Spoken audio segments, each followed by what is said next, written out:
Thank you so much for visiting the channel of JudiaSongs. Hi, my name is Judah, and I am, on behalf of me and my family, we thank you so very much for visiting our channel, Father, Mother, Daughter. And this is the first narration of in the series of the Handmaidens of Yahuwah. And the first book is the book of Judith, which I felt I had a passion to do. I had a passion to do the song, a passion to do the narration, because I felt that it was very timely and something, and the strategies by which the Yahuwah delivered the children of Yisrael from what seemed to be incredible circumstances is simply amazing. And also I wanted to say that this is not just for the women of the Most High, but the children, husbands, men and women alike, because it really shows the value of corporate prayer, corporate fasting and praying, when the people of the Most High are on one accord, and also what He can do even through one yielded vessel who's willing to believe Yah in the face of what seems to be insurmountable circumstances. Thank you again, and please enjoy the book of Judith.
The Book of Judith, Chapter 1.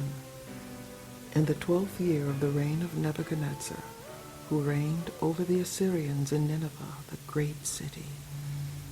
In the days of Arphaxad, who reigned over the Medes in Ecbatana, and built around Ecbatana walls of hewn stone, 4.5 feet broad and 10.8 feet long, and made the height of the wall 126 feet, and its breadth 90 feet, and set its towers at its gates 180 feet, and its breadth in the foundation was 108 feet, and made its gates, even gates that were raised to the height of 126 feet, and their breadth 72 feet, for his mighty army to go out of, and the setting in array of his footmen. Even in those days, King Nebuchadnezzar made war with King Arphaxad in the great plain. This plain is on the borders of Ragaul. There came to meet him all that lived in the hill country, and all that lived by Euphrates, Tigris, and Hydaspes, and in the plain of Arioch, the king of the Elameans.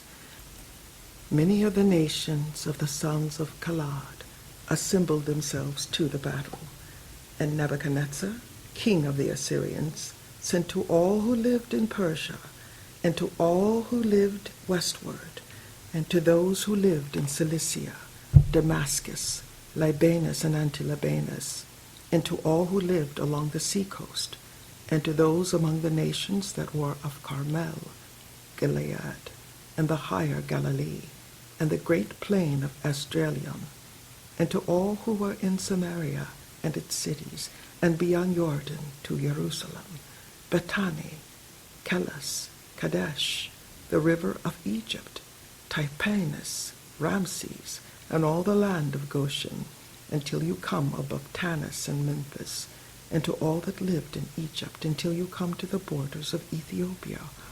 All those who lived in all the land made light of the commandment of Nebuchadnezzar, king of the Assyrians, and did not go with him to war. For they were not afraid of him, but he was before them as one man. They turned away his messengers from their presence without effect and with disgrace. And Nebuchadnezzar was exceedingly angry with all this land, and he swore by his throne and kingdom that he would surely be avenged upon all the coasts of Cilicia, Damascus, and Syria, that he would kill with his sword all the inhabitants of the land of Moab, and the children of Ammon, all of Judea, and all that were in Egypt, until you come to the borders of the two seas. And he set the battle in array with his army against King Arphaxad in the 17th year, and he prevailed in his battle, and turned to flight all the army of Arphaxad, with all his horses and all his chariots.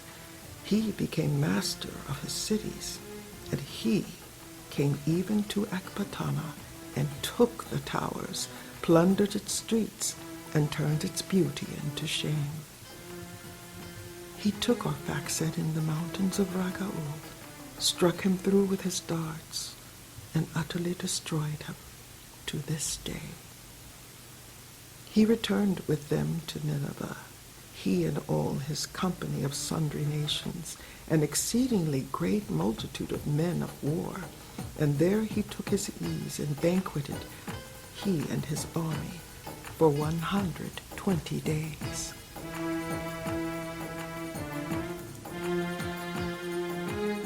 Chapter 2.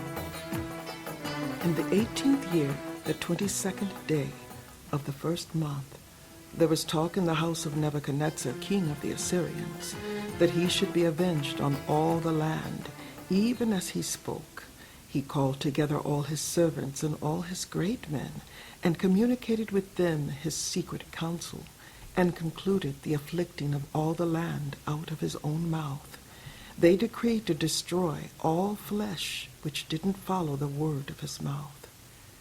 It came to pass, when he had ended his counsel, Nebuchadnezzar, king of the Assyrians, called Holofernes, the chief captain of his army, which was next after himself, and said to him, "Thus says the great king, the Lord of all the earth, Behold, you shall go forth from my presence, and take with you men that trust in their strength, to 120,000 footmen, and the number of horses with their riders 12,000.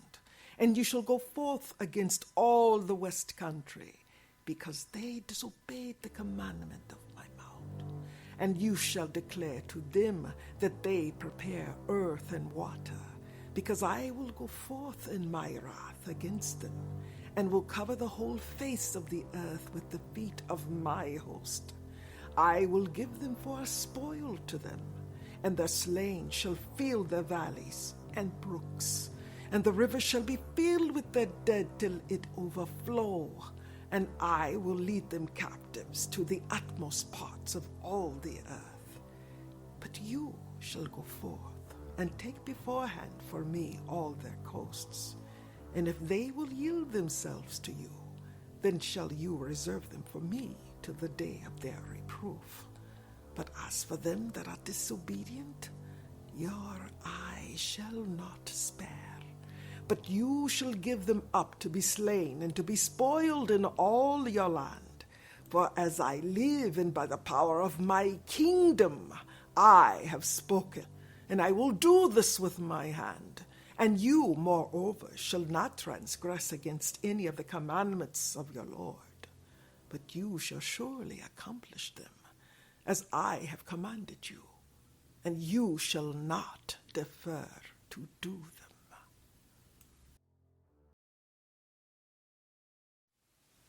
So Holofernes went out from the presence of his Lord, and called all the governors, the captains, and officers of the army of Ashur.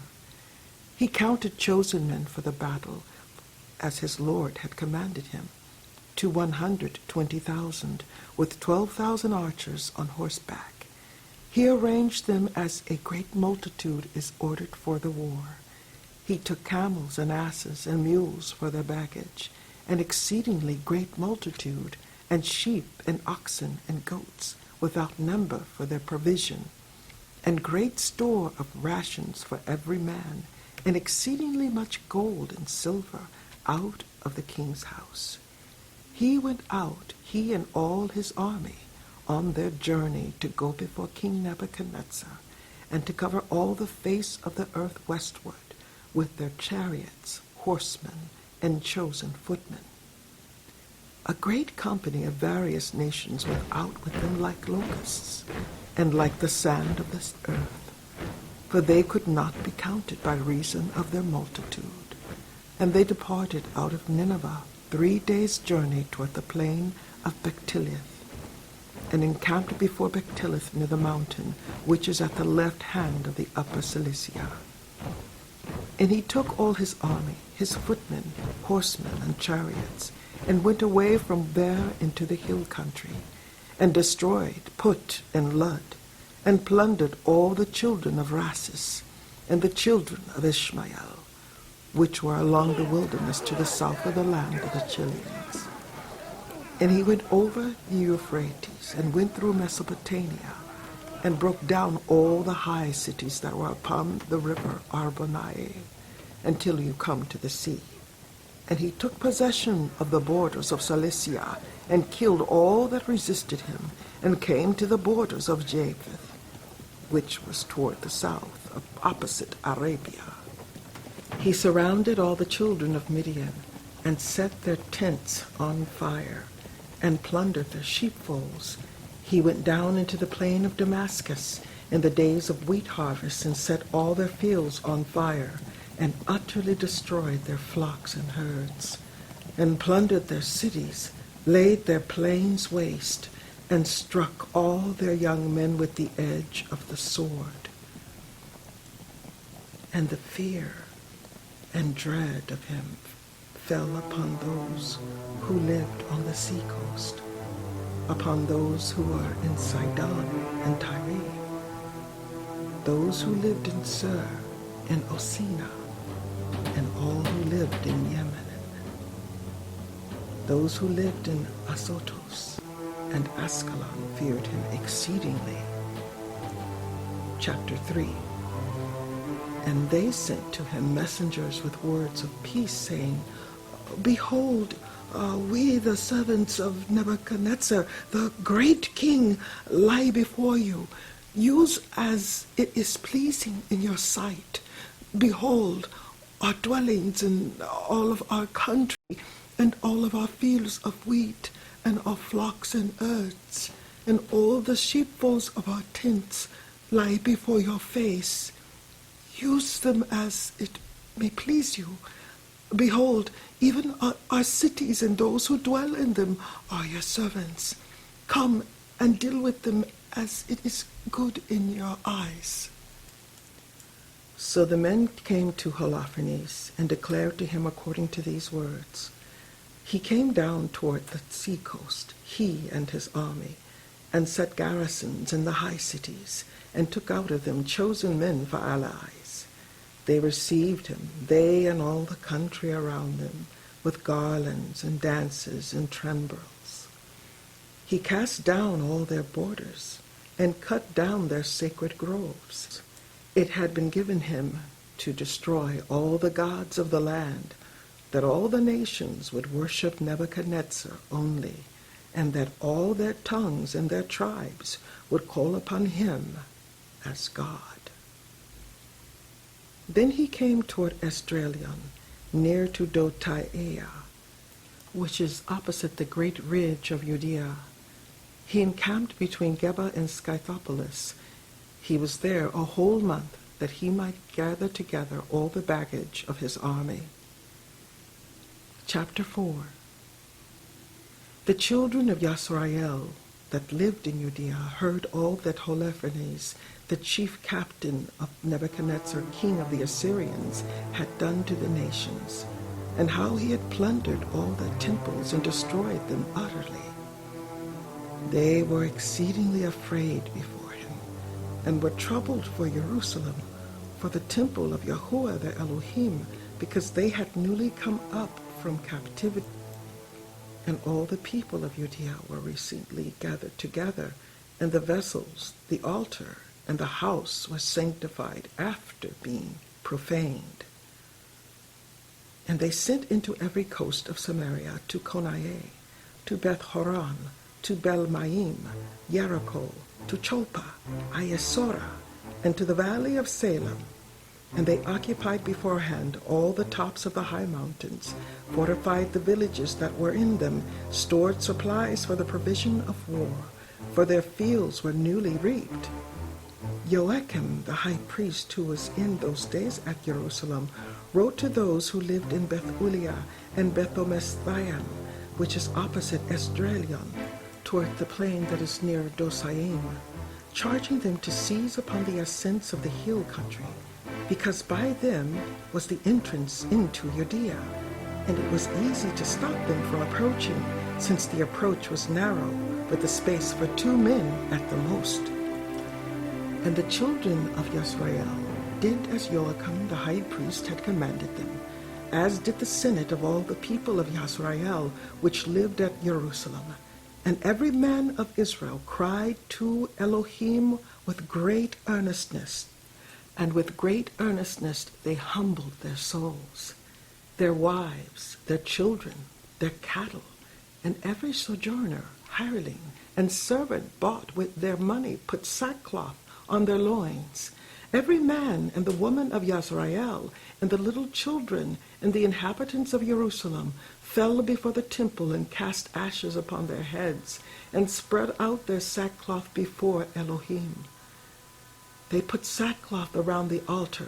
They cried to Elohim of Yasrael earnestly with one consent, that he would not give their children as prey, their wives as plunder, the cities of their inheritance to destruction, and the sanctuary to be profaned and being made a reproach for the nations to rejoice at.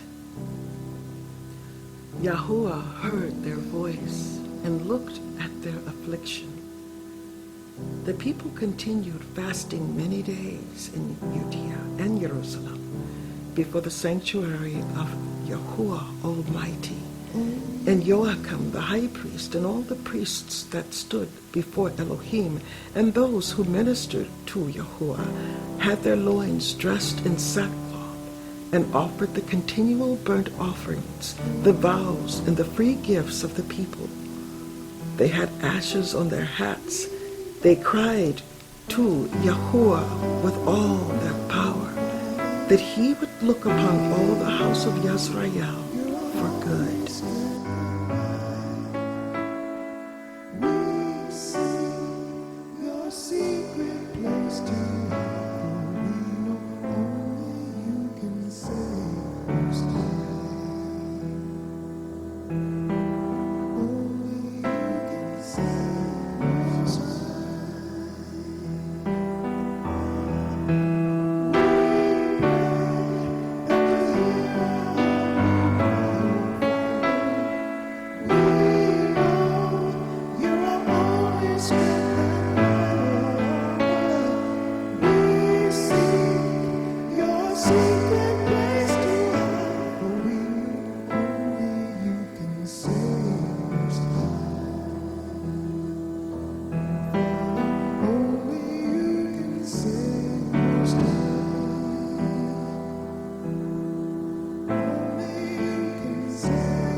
Holofernes, the chief captain of the army of Assur, was told that the children of Yisrael had prepared for war, had shut up the passages of the hill country, had fortified all the tops of the high hills, and had laid impediments in the plains.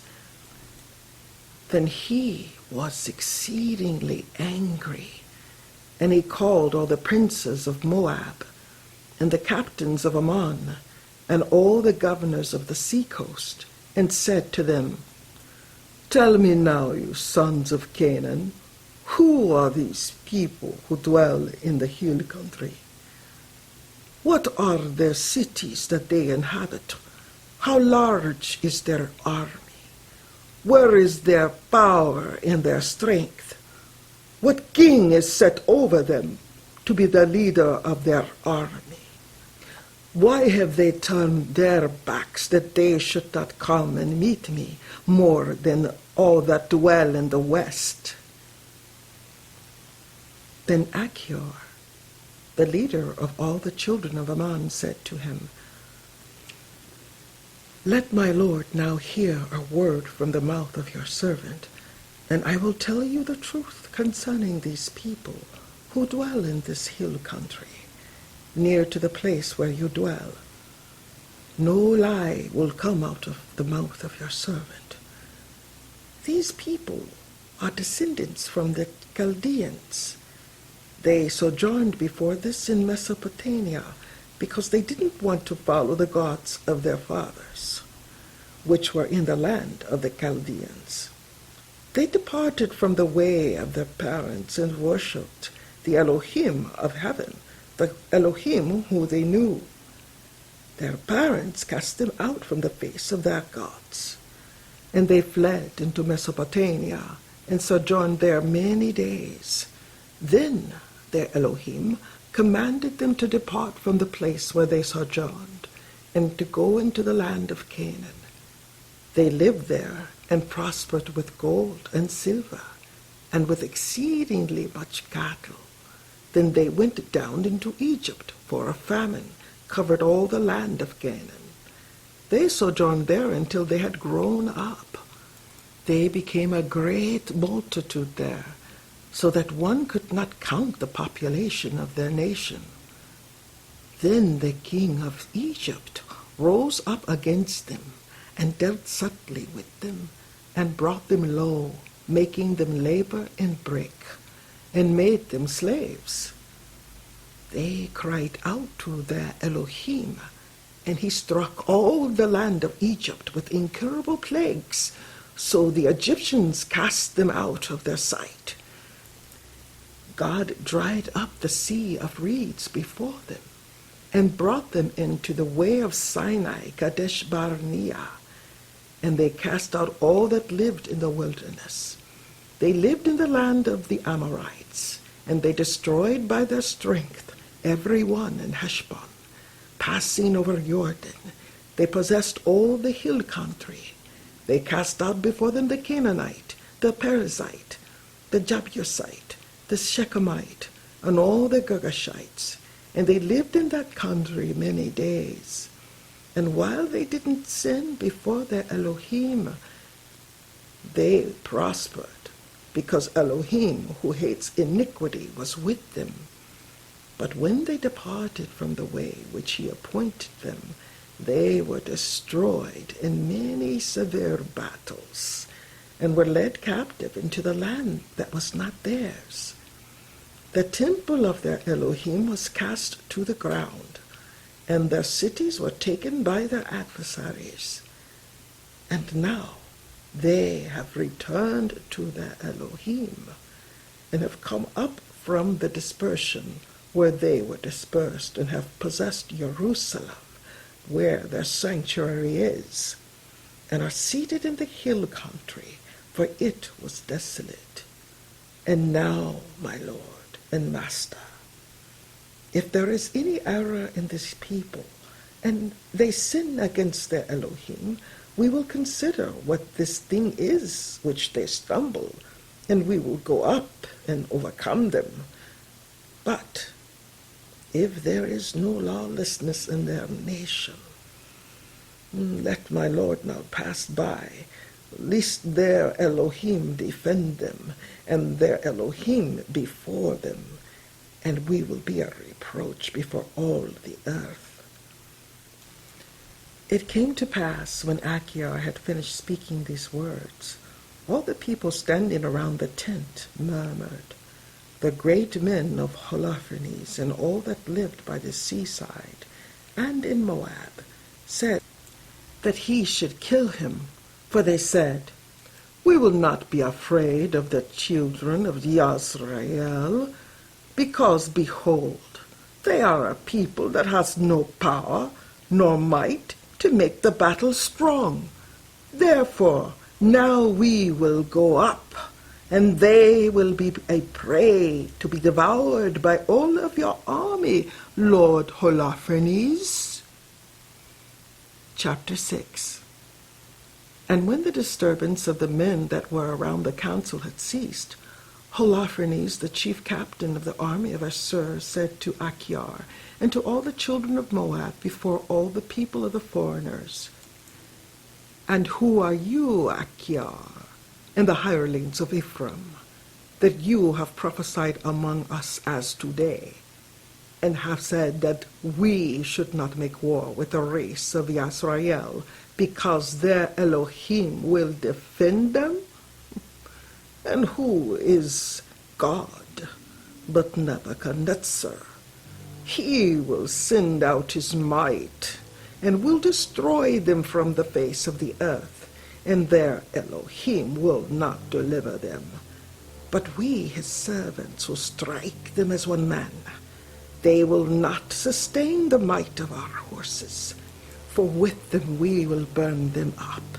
Their mountains will be drunken with their blood. Their plains will be filled with their dead bodies. Their footsteps will not stand before us, but they will surely perish, says King Nebuchadnezzar, Lord of all the earth. For he said, the words that I have spoken will not be in vain, but you, Achior, hireling of Ammon, who have spoken these words in the day of your iniquity, will see my face no more from this day until I am avenged of the race of those that came out of Egypt. And then the sword of my people and the multitude of those who serve me will pass through your sides, and you will fall among their slain when I return. Then my servants will bring you back into the hill country, and will set you in one of the cities of the ascents. You will not perish until you are destroyed with them. And if you hope in your heart that they will not be taken, don't let your countenance fall. I have spoken it, and none of my words fall to the ground. Then Holofernes commanded his servants who waited in his tent to take Achior and bring him back to Beth-uliah and deliver him into the hands of the children of Yisrael. So his servants took him and brought him out of the camp into the plain, and they moved from the midst of the plains into the hill country and came to the springs that were under Beth-uliah. When the men of the city saw them on the top of the hill, they took up their weapons and went out of the city against them to the top of the hill. Every man that used a sling kept them from coming up and cast stones against them. They took cover under the hill, bound Achior, cast him down, left him at the foot of the hill, and went away to their lord. But the children of Yisrael descended from their city and came to him, untied him, led him away into Beth-uliah, and presented him to the rulers of their city, which were in those days Osias, the son of Micah, of the tribe of Simeon, Chabris, the son of Gothaniel, and Charmis, the son of Melchiel. Then they called together all the elders of the city, and all the young men ran together with their women to the assembly, they set Achior in the midst of all their people. Then Ozias asked him what had happened. He answered and declared to them the words of the counsel of Holofernes, and all the words that he had spoken in the midst of the princes of the children of Ashur, and all the great words that Holofernes had spoken against the house of Yasrael. Then the people fell down and worshipped Elohim and cried, saying, O Yahuwah, Elohim of heaven, behold their arrogance and pity the low estate of our race. Look upon the face of those who are sanctified to you this day. They comforted Achior and praised him exceedingly. Then Ozias took him out of the assembly into his house and made a feast for the elders. They called on the Elohim of Yasrael for help all that night. Chapter 7. The next day, Holofernes commanded all his army and all the people who had come to be his allies that they should move their camp toward Bethulia, take beforehand the ascents of the hill country, and make war against the children of Yasrael. Every mighty man of them moved that day. The army of their men of war was 170,000 footmen, plus 12,000 horsemen, besides the baggage and the men that were on foot among them, an exceedingly great multitude. They encamped in the valley near Bethulia, by the fountain. They spread themselves in breadth over Dosaim, even to Belmaim, and in length from Bethulia to Sayamon, which is near Esdraelon. But the children of Yasrael, when they saw the multitude of them, were troubled exceedingly, and every one said to his neighbor, Now these men will lick up the face of all the earth. Neither the high mountains nor the valleys nor the hills will be able to bear their weight. Every man took up his weapons of war, and when they had kindled fires upon their towers, they remained and watched all that night.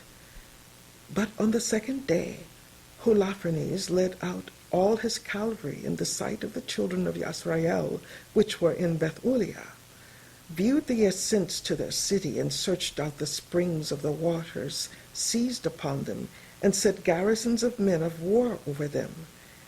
Then he departed back to his people.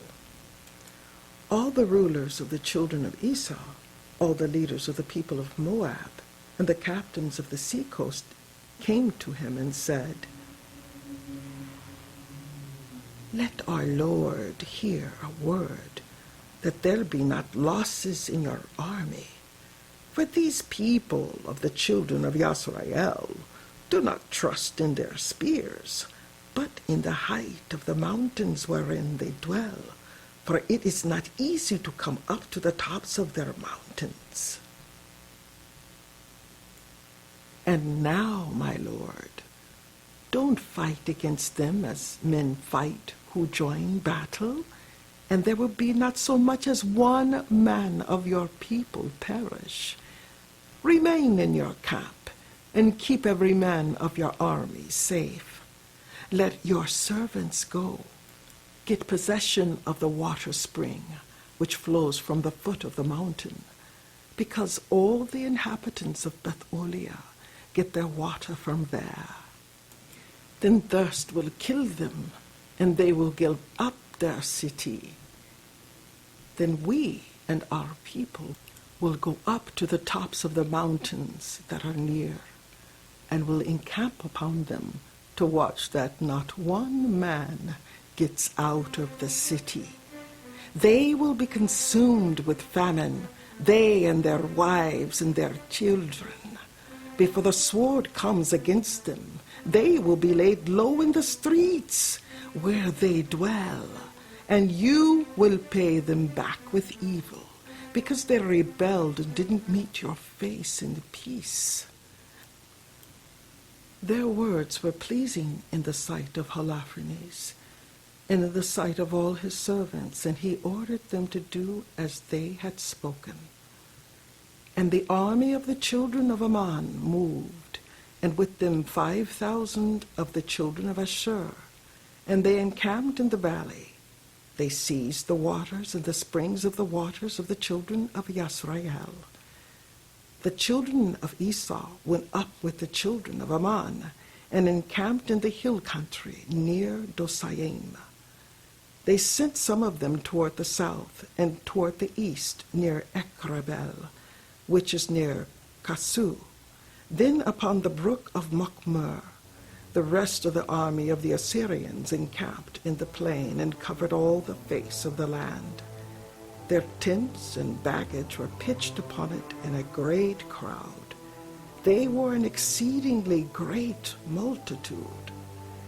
The children of Yisrael cried to Yahuwah, their Elohim, for their spirit fainted, for all their enemies had surrounded them.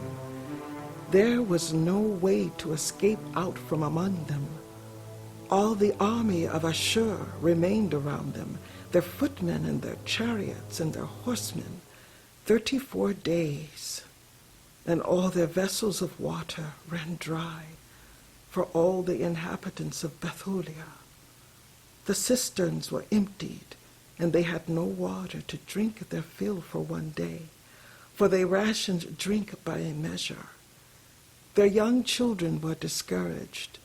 The women and the young men fainted for thirst. They fell down in the streets of the city and in the passages of the gates. There was no longer any strength in them. All the people, including the young men, the women, and the children, were gathered together against Osias and against the rulers of the city. They cried with a loud voice and said before all the elders, God be judge between all of you and us, because you have done us great wrong, in that you have not spoken words of peace with the children of Ashur. Now we have no helper, but Elohim has sold us into their hands, that we should be laid low before them with thirst and great destruction.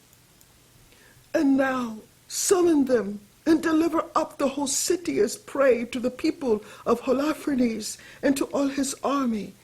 For it is better for us to be made a plunder to them, for we will be servants, and our souls will live, and we will not see the death of our babies before our eyes, and our wives, and our children fainting in death. We take to witness against you the heaven and the earth, and our Elohim, and the Elohim of our fathers, who punishes us according to our sins and the sins of our fathers. Do what we have said today. And there was great weeping of all with one consent in the midst of the assembly. And they cried to Elohim with a loud voice.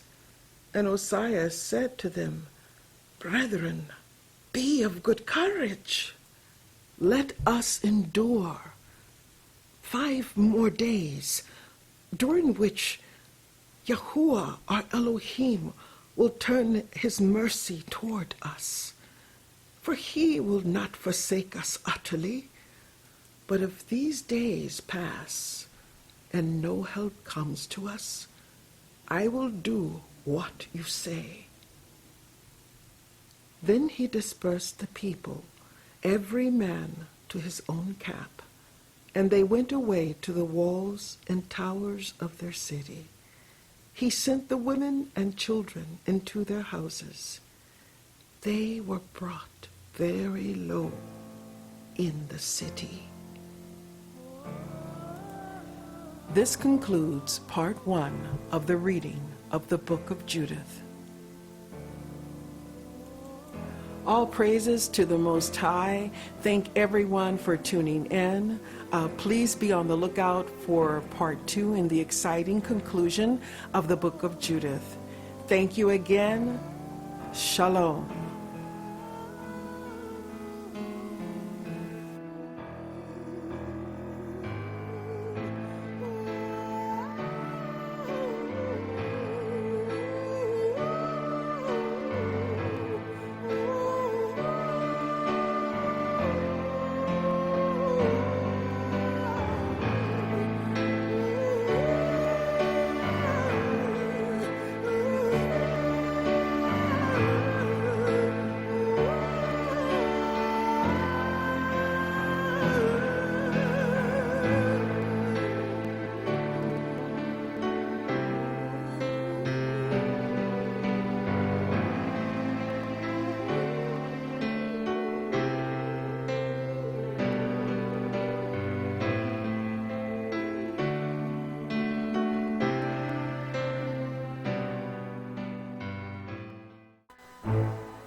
you.